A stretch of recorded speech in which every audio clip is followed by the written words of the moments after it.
আসলে emotional thing যে সবাই যে পৃথিবীটাকে আমরা বিদায় জানাচ্ছিলাম যে সরি টু সে এটাই হতো আমার লাস্ট। আমি ওয়ার্ল্ডকে দেখতেছি, লাস্ট ওয়ার্ল্ডকে দেখতেছি।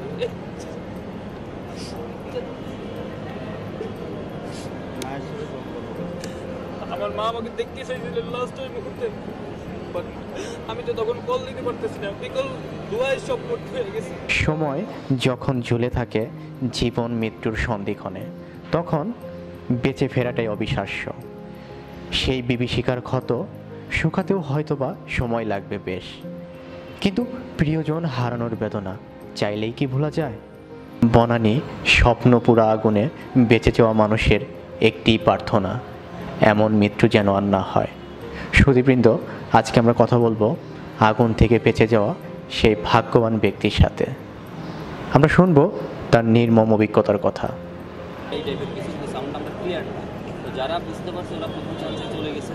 আর আমরা যারা 1-2 মিনিট লেট করছি, আমরা আসলে শিওর ছিলাম না যে কোথায় কী হয়েছে। তো যাই হোক, আমরা 1-2 মিনিটের মধ্যে রিসেপশনে চলে আসছি। বাট রিসেপশনে আসার পর দেখতেছি দুয়ার ধাক্কায় আমরা রিসেপশনে ক্লোজ করতে পারতেছি না।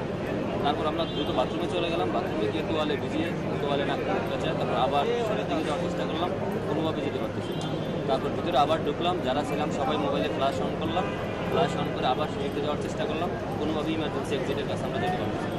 তো তারপর কী করলাম, যে ভিতরে দিলাম, তাহলে আমরা সবাই ভিতরে বসি, যেহেতু যেতে পারতেছি না। তখন ভিতরে দোয়া অল্প অল্প হালকা হালকা আসতেছিল। তো 3:30টার দিকে দোয়া একবার আমাদেরকে অ্যাটাক করে ফেললো। আমরা তখন গ্লাস ভাঙা শুরু করলাম, কারণ আমরা এর মধ্যে ফায়ার সার্ভিসের গাড়িগুলো চলে আসতেছিলো, আমরা দেখতেছিলাম। তো আমরা তো তখনও শিওর না যে আসলে কোন ফ্লোরে আগুন লাগছে, এবং আমরা আগুনের যে লেলিহান শিখে এটা কিন্তু আমরা বুঝতে পারতেছিলাম, বিকজ আমরা শুধু দোয়া পাচ্ছিলাম। তো অনেকে আমাদেরকে নিচ থেকে ফোন দিচ্ছে, তোমরা ধৈর্য ধারণ করো, যে আগুন কন্ট্রোলে চলে আসতেছে। কিন্তু তারপরে আবার যখন 3:30টার দিকে শুনতেছি আগুন অন্য ফ্লোরে চলে গেছে, তখন আমরা একেবারেই আশা ছেড়ে গেছি। তো 3:30টার দিকে আমরা 4:30টায় বের হয়েছি ট্রেন থেকে, 4:25 বা 4:30। ওই সময় আমরা ওইখানে 13 থেকে 14 জনের মতো ছিলাম লাস্ট। সবাই আপনারা না না, আমরা 50-60 জনের মতো ওই ফ্লোরে ছিলাম। অনেকে বের হয়ে গেছে প্রথম চান্সে, আমরা যারা ক্লিয়ার সাউন্ড পাইনি আমরা আটকে পড়ছিলাম। তো 3:30টার দিকে আমরা টোটালি আশা ছেড়ে দিচ্ছি যে আমরা হয়তো আর লাইফ লিড করতে পারবো না। তো এমনি আমরা মানে আল্লাহর নাম নিতেছিলাম। ইভেন আমরা ট্রাই করছিলাম ওইখানে একটা নামাজ পড়ার জন্য, শেষ নামাজটা পড়ার জন্য, কিন্তু আমরা উজু করতে পারতেছিলাম না। যাই হোক, আমরা আল্লাহর নাম নিতেছিলাম। আর আমাদের সিনিয়র এক ভাই ছিল ইকবাল, উনি আমাদেরকে অনেক ধৈর্য ধারণ করতে বলছেন, যে তোমরা ধৈর্য ধারণ করে আশা করি একটা কিছু হবে। তো লাস্ট যখন 4টা বেজে গেছে, তখন আমরা ফ্লোরে অনেকেই শুয়ে গেছি, আর পারতেছিলাম না। পরে 4:15 বা 20-এর দিকে ট্রেন আসলো, একজন বললো যে আসছে আপনারা আসেন। তখন যেটা হলো যে আমাদের প্রথম যারা অনেক উইক হয়ে গেছে ওদেরকে আমরা আগে ডেলিভারি দিলাম।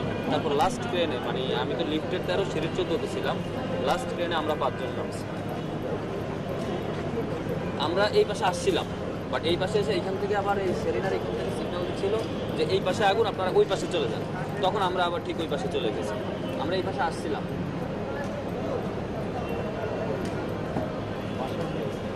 বাসা বলতে আসলে যখন 3টা বা 3:30 বেজে গেছিলো, আমার তো হোম ডিস্ট্রিক্ট ভোলাতে, আমার মা, ছোটো বোন আর ছোটো বোনের হাজব্যান্ড ওরা ভোলায় ছিল। তো আমার এলাকার এমপিও ওই সময় আব্দুল্লাহ আল ইসলাম জাফর সাহেব, উনি আমাকে ফোন দিয়েছেন যে তুমি যদি পারো তুমি 22 তলা উঠে তো আমি হেলিকপ্টার পাঠাই স্পেশাল।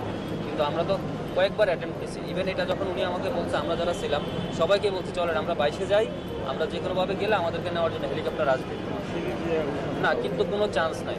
আমরা মোবাইলের সবগুলো ফ্ল্যাশ অন করেছি, তোয়ালে দিয়ে মুখ কাভার করেছি, কোনোভাবেই পসিবল না। বরঞ্চ ওইখানে গেলে আমরা আরও মানে সেন্সলেস হয়ে যাওয়ার মতো অবস্থা। তো পরবর্তীতে যেটা হলো যে আমার ওই মা তো অজ্ঞান হয়ে গেলো, মা ঢাকা আসতে পারে না। ওই আমাদের অনারেবল এমপি সাহেব উনি হেলিকপ্টার পাঠিয়ে দিয়ে আমার ছোটো বোন ওনাদেরকে নিয়ে আসছে। তো 3:30টা যখন বেজে গেছে এবং আহমেদ টাওয়ারে নাকি আগুন চলে আসছিলো তখন আমরা ধরে নিচ্ছি যে আমাদের কথা আর বাঁচার আশা নাই। আর আমরাও শ্বাসরুদ্ধকর অবস্থার মধ্যে পড়ে গেছি। আমার শরীরের ভিতর থেকে আপনার অনেক কিছু বেরোচ্ছে, মানে আমি ফ্লোরে শুয়ে গেছি। তো পরে 4:15 বা 4:20-এ কে যেন নক করলো, তখনও মানে যে বাঁচবো এই একটা আসলেই ছিল না।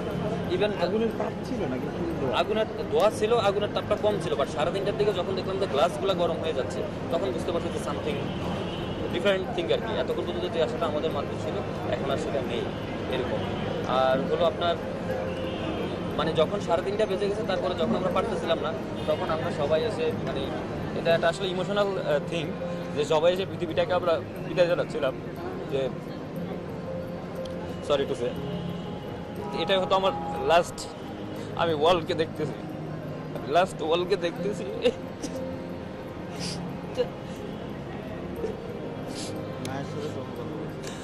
আমার মা আমাকে দেখতে চাইছিল লাস্ট ওই মুহূর্তে, বাট আমি তো তখন কল দিতে পারতেছি না, বিকল দুয়ায় সব করতে হয়ে গেছে। তখন মোবাইলে একটা ছবি তুলে আমি কোনো ভাইরাল হওয়ার জন্য এটা দেয়নি। আমার মা আমাকে লাস্ট মুহূর্তে দেখতে চাইছিল।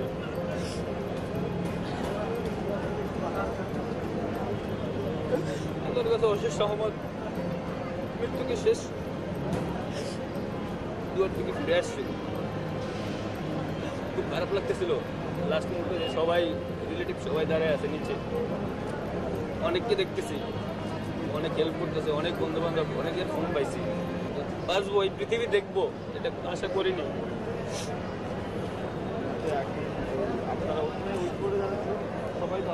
জি সবাই আল্লাহর রহমতে সুস্থভাবে এখন আমাদের মাঝে আছেন। সবাই যারা আহত হয়েছে সবাই সুস্থ হবেন। আমাদের ডার্ট গ্রুপ ইনশাল্লাহ